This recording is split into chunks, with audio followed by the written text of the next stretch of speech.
Translation Surah 36, Ayats 1-3. Yasin. By the wise Quran, you are truly among the messengers. Explanation. To begin a discourse like this does not mean that the Prophet, peace be upon him, God forbid, had some doubt about his prophethood, and Allah had to say this in order to reassure him of it. But the reason is that the disbelieving Quraysh at that time were most vehemently refusing to believe in his prophethood. Therefore, Allah at the very beginning of the discourse has said, "You are indeed one of the messengers," which implies that the people who deny your prophethood are misled and mistaken. To further confirm the same, an oath has been taken by the Quran, and the word wise has been used as an epithet of the Quran, which means this: an obvious proof of your being a prophet is this Quran, which is full of wisdom.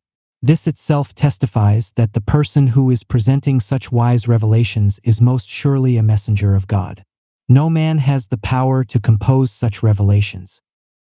The people who know Muhammad, peace be upon him, can never be involved in the misunderstanding that he is himself forging these discourses or reciting them after having learned them from another man.